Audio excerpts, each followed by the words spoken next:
Dalawang asset ng NBI o ng National Bureau of Investigation ang itinuturong sangkot din di mano sa pagdukot at pagpaslang sa Korean businessman na si Ji Ik-ju.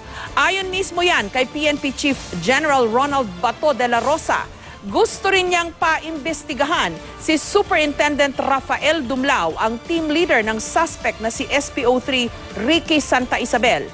Si Dumlao rin ang itinuro ng misis ni Santa Isabel na di manoy mastermind sa krimen.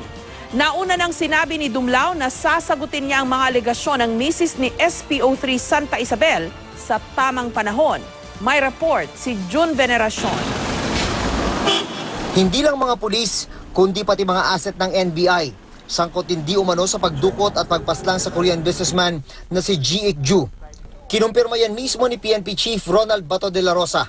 Meron naman tayong source din sa NBI na nag-confirm na talagang NBI asset yun at driver pa ka ng isang director daw doon. Dalawang asset daw ng NBI ang sangkot sa pagdukot at pagpatay sa Korean businessman na si Ji Ik-ju. Ang isa ay nakilala na sa alias na Jerry. Hindi pa natutukoy ang pagkakakilanlan ng isa pang civilian agent ng NBI. Si alias Jerry ang sinasabing nasa likod ni SPO3 Ricky Santa Isabel nang mag-withdraw gamit ang ATM card ng napatay na Korean. Malaking grupo ito. Baka hindi lang ito ngayon ginagawa nila, baka noon pa. Itinanggi naman ng asawa ni Santa Isabel na mister niya ang nakuha na ng video na nag-withdraw sa ATM. Hindi po yan ang asawa ko. Kung mapapansin mo po, payat po siya, itim po siya, at nakasling bag po. Hindi po nagsisling bag yung asawa ko. At hindi po maitim yung asawa ko. Ang asawa ko po maputi, gwapo po at hindi po ganyan pumorma. Ang itinuro ng misis ni Santa Isabel na mastermind sa krimen, si Superintendent Rafael Dumlao, ang team leader ni Santa Isabel sa Anti-Illegal Drugs Group. Ayon kay Ginang Jinky Santa Isabel, si Dumlao raw ang nag-utos kay Santa Isabel na dalhin ang bangkay ng Koreano sa punerarya. Giit pa niya patay na si G nang makita ito ni Santa Isabel.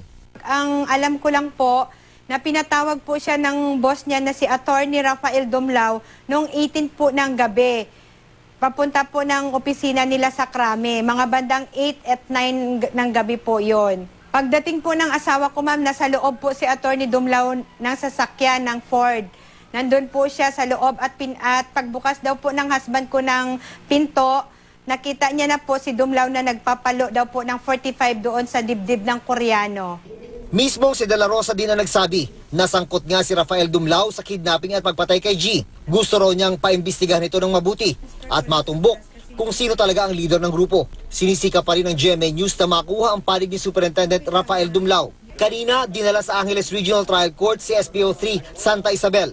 Gusto raw kasi siyang makita ng judge na siyang may hawak sa kasong kidnapping for ransom with homicide ng suspect. Lumalabas sa investigasyon ng Anti-Illegal Drugs Group na nagsimula ang modo si Santa Isabel nung nasa Caloocan pa ito. Noong nasa Caloocan siya, there have been histories na gano'ng ginagawa nila, yung bangketa. Tapos ngayon, Bangketa is pa kano siya? yung bangketa style, yung nauna, yung huhuliin mo with false charges yung tao and then mag-ayusin mo na lang. So doon sila natuto. Doon din daw nakilala ni Santa Isabel si Gerardo Santiago, ang dating pulis na may-ari ng puneraryang pinagdalhan sa labi ni G bago ito ipakremate. Nasa labas na raw ng bansa ngayon si Santiago. Sa gitna naman ng gumugulong na investigasyon, nagsorry ang Malacanang sa asawa ni G, maging sa gobyerno ng South Korea. Titiyakin daw ng gobyerno ng Pilipinas na makakamit ang hustisya para sa pamilya ni G. We apologize to the South Korean government and people for this irreparable loss. But we commit the full force of the law to ensure that justice is served and not delayed. To the Korean people, please accept our sincerest and deepest regrets. June Veneracion, GMA News.